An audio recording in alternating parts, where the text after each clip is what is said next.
Juru bicara Satuan Tugas Satu Satgas Penanganan COVID-19, Wiku Adhisa Smito, kembali mengimbau kepada seluruh masyarakat untuk tidak banyak berkegiatan di luar rumah dalam masa liburan panjang 28 Oktober hingga 1 November 2020.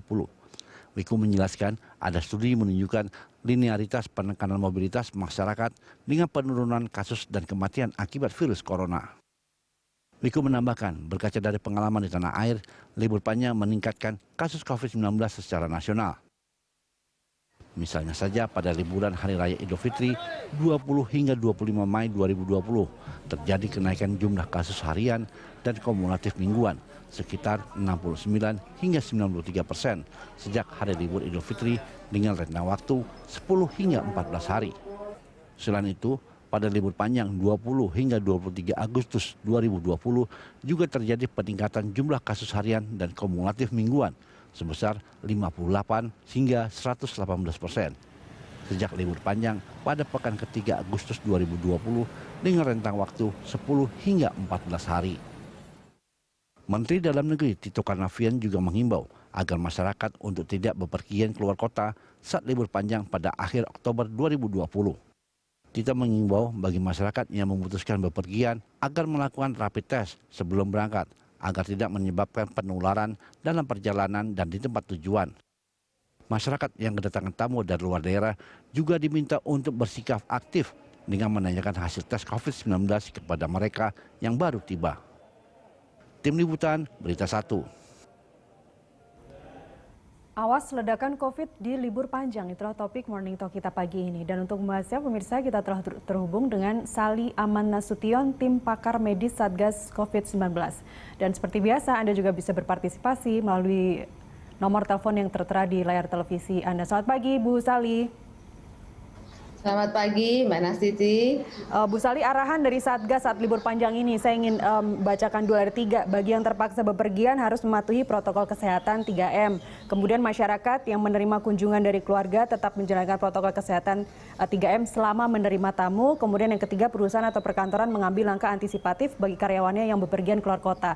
3 ini, tapi sejauh ini yang ingin saya tanyakan bagaimana koordinasi dengan pemerintah daerah, karena masing-masing pemerintah daerah ternyata sudah menetapkan arahan-arahan sendiri. Ada yang mengharuskan harus tes PCR dulu sebelum memasuki daerah tertentu, ada yang bebas. Seperti apa koordinasinya, Ibu?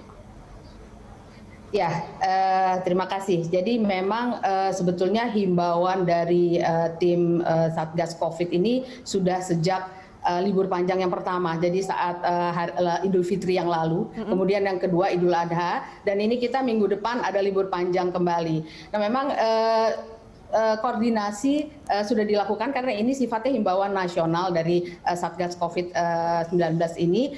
Tentu saja masing-masing daerah memang punya kebijakan sendiri-sendiri, Mbak Nastiti. Jadi kembali lagi ke masyarakat, ke kita di masyarakat. Jadi 3M itu wajib. Jadi apapun itu aturan atau polisi di masing-masing daerah, karena memang tidak semua sama, ada yang mengharuskan screening dulu masuk ke daerahnya, ada yang tidak, dan lain sebagainya. Tentu saja tidak mudah ya untuk menyatukan semuanya. Baik, berkaca dari pengalaman yang sebelumnya yang tadi Ibu sebutkan, misalnya libur panjang setelah Lebaran Idul Fitri kemarin, kasus harian bisa langsung menembus 1.000. Kemudian libur panjang Idul Adha atau habis kemerdekaan RI kemarin kasus harian jadi 3.000 dan sekarang angka hariannya 4.000. Kita bisa bilang rata-rata seperti itu. Apa yang bisa dipelajari dalam artian bagaimana efektivitas arahan atau himbauan ini kalau dibikin tidak seragam dan hanya sifatnya himbauan saja begitu? Ya, jadi mungkin agak berbeda. Pada saat Idul Fitri yang lalu aturan sangat ketat ya. Jadi kita lihat saja Jabodetabek. Semua yang keluar masuk jelas ditunggu ada petugas yang seperti bukan razia ya untuk menanyakan tujuan dan lain-lain sebagainya. Tapi belakangan kan tidak seperti itu lagi gitu. Jadi pasti akan berbeda dampaknya. Jadi keluar masuk mobilitas masyarakat lebih longgar dibandingkan yang sebelumnya. Jadi kembali lagi ini masing-masing kita lagi yang harus disiplin tetapnya. Tergantung dari diri kita masing-masing, tapi kan tetap ada regulasi yang sebenarnya harus bisa mengetatkan lagi. Betul. Yang ingin saya tanyakan adalah seperti apa harapannya efektivitasnya jika ini hanya sifatnya himbauan saja, Ibu? Ya, Kalau diharapkan tentu saja kalau idealnya seperti yang awal lagi, jadi semua memberlakukan sama, keluar masuk antar daerah itu ada kontrolnya seperti itu. Dan yang penting juga sebetulnya tempat wisata, Mbak Desti, karena ini kan daya tarik ya. Dulu kan pada waktu awal sama sekali tidak ada yang buka. Nah ini kan sudah mulai ada pelonggaran. Nah selama ada fasilitas seperti itu kita nggak bisa melarang orang gitu ya untuk datang ke tempat wisata dan pelonggaran tempat-tempat pariwisata, hiburan-hiburan itu juga didukung oleh pemerintah daerah masing-masing karena memang sudah dibolehkan untuk dibuka begitu. Misalnya saja ini dari Kepala Disbudpar Kota Bandung ya, Dinas Pariwisata Kota Bandung. Wisatawan yang sudah mau nginep di hotel-hotel di Kota Bandung itu sudah hampir 40% tingkat okupansinya. Itu pun juga didorong oleh Dinas Pariwisata yang optimis target itu akan tercapai. Jadi saya tidak terbayang begitu bagaimana nanti okupansi hotel yang tinggi, terus kemudian tempat-tempat wisata yang juga tinggi, sementara tingkat awareness dari masyarakat sekarang masih sangat kurang dan angkanya terus menonjak.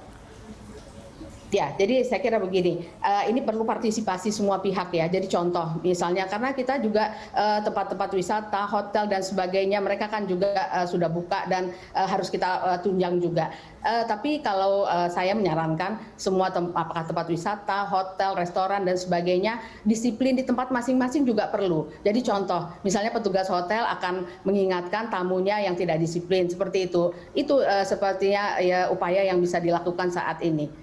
Dan itu perlu diperketat lagi karena saya lihat sendiri di beberapa tempat itu belum berjalan gitu. Ya, belum berjalan dan sepertinya semakin kesini semakin abai karena didorong dengan bulan depan sudah ada vaksin. Jadi kita santai-santai aja yang sehat ini bisa liburan. Itu banyak sekarang yang berpikiran seperti itu begitu dan kita tidak bisa menyangkal bahwa memang sudah ada bulan depan sudah disediakan vaksin dan tempat-tempat liburan banyak yang sudah dibuka demikian longgarnya. Ya, tapi vaksin tidak berarti 3M kan diabaikan. Itu yang penting. Jadi vaksin, ada obat baru atau apapun itu, 3M itu tetap harus dilaksanakan dan itu kami akan tetap mengingatkan itu. Jadi sekali lagi himbauan atau arahan dari Satgas ini kemudian diserahkan sepenuhnya kepada Pemda masing-masing. Ya, karena dari Satgas kan menghimbau, Mbak. Polisi masing-masing daerah itu kan ada lagi ya. Jadi seperti itu, koordinasi tetap dilakukan. Koordinasi seperti apa Ibu yang lebih detail kepada langsung ke pokok permasalahannya bahwa sekarang tingkat okupansi hotel memang setengah okupansinya 50% saja, tempat-tempat hiburan juga setengahnya saja. Tapi bagaimana fungsi yang lebih efektif lagi yang langsung kepada regulasi yang langsung mengatur? Ya, yang tadi. Jadi masing-masing daerah mungkin caranya berbeda ya, tapi saya kira semua pimpinan daerah sama ingin angka di daerahnya tidak meningkat, tapi juga ekonomi tetap berjalan. Jadi mengingatkan masing-masing pengusaha. Jadi bagaimana kalau dibilang law enforcement misalnya kecil-kecilan di lokal, di hotel, di mall, di tempat perbelanjaan, di tempat wisata. Itu jadi mungkin peraturan daerah masing-masing ya, tapi mungkin bentuknya beda tapi isinya sama seperti itu. Baik, dari Mendagri kemarin juga mengatakan bahwa yang terpaksa harus pergi harus melihat itu apakah zona merah atau zona oranye. Kita tahu sekarang banyak sekali yang mengeluarkan kategorisasi zona ini tapi tidak berbasis pada data atau update yang terbaru dari data yang di lapangan begitu. Bagaimana Satgas menyikapi hal ini? Seharusnya masyarakat kalau memang harus terpaksa pergi melihat zonanya apakah itu oranye ataukah itu merah, itu bagaimana caranya untuk memastikan? Ya, jadi zonasi ini sangat dinamis. Hari ini mungkin hijau atau oranye, mungkin besok bisa berubah gitu ya, tergantung dari kasus yang ada di daerah tersebut. Sehingga kalau kami menyarankan kita anggap saja zonanya semua masih tidak aman sehingga kewaspadaan diri itu masih tetap tinggi. Seperti itu. Jadi jangan terbuai, waduh ini zona hijau kok. Kedua belah pihak ya, yang ke zona merah atau oranye atau dari zona merah atau oranye itu sama. Jadi awareness-nya harus tetap tinggi dua belah pihak, yang didatangi maupun yang mendatangi. Anggap saja itu oranye atau merah supaya tidak pergi-pergi dari rumah begitu. Ya, atau kalau terpaksa pergi, ya itu tadi awareness-nya harus tetap disiplin, harus tetap dijalankan. Baik. Kemudian arahan Satgas yang kedua, masyarakat yang menerima kunjungan dari keluarga tetap menjalankan protokol kesehatan 3M selama menerima tamu. Ini seperti apa penjelasannya, Ibu?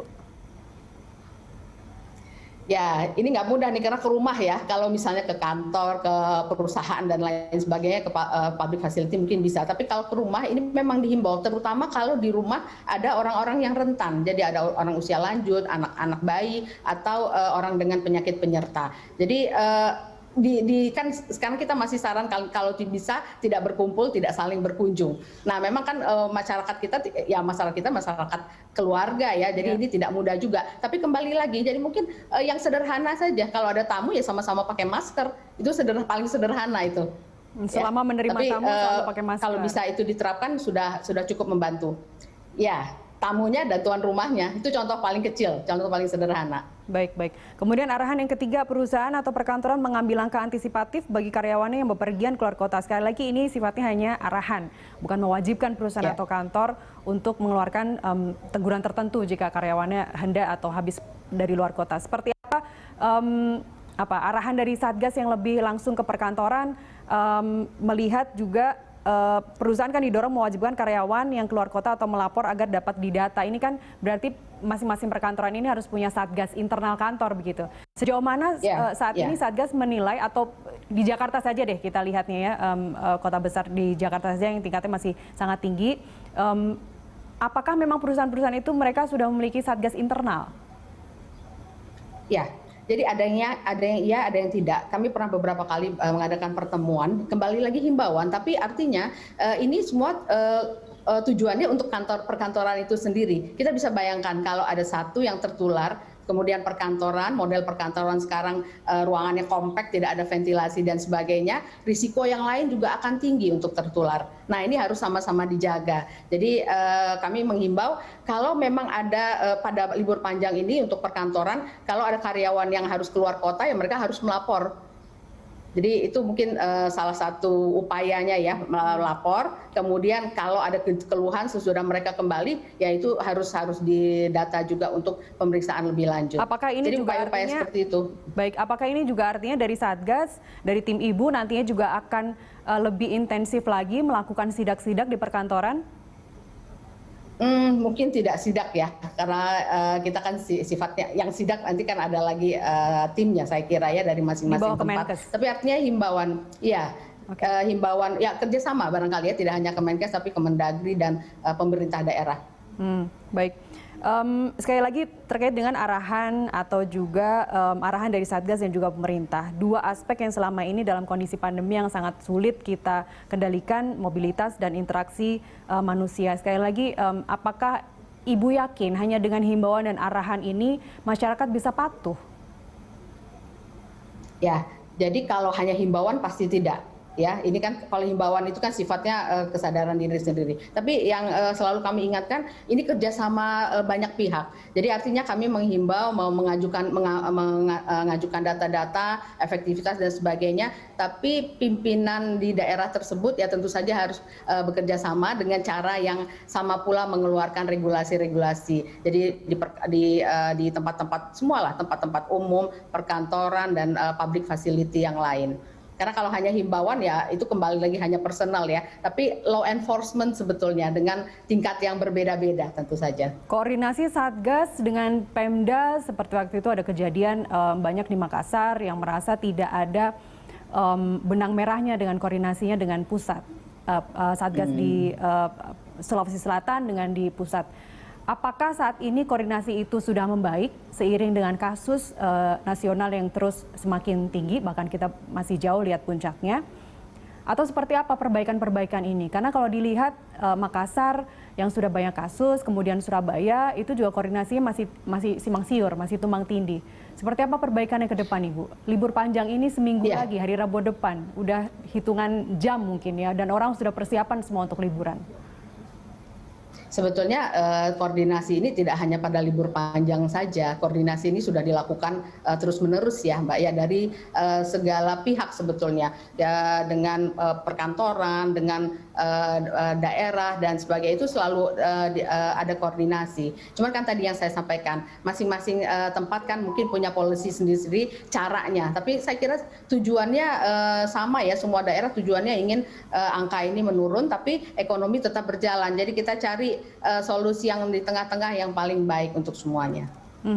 Bahkan Gubernur Jawa Barat saja ya, misalnya Pak Ridwan Kamil nggak perlu menyertakan tes COVID-19. Yang penting pakai masker saja. Jadi ini kan seperti ajakan juga, seperti undangan juga. Ayo datang ke Bandung, ayo datang ke Bogor, nggak perlu tes COVID, yang penting pakai masker. Jadi seperti apa menyikapi Satgas melihat kebijakan-kebijakan yang parsial dari Pemda?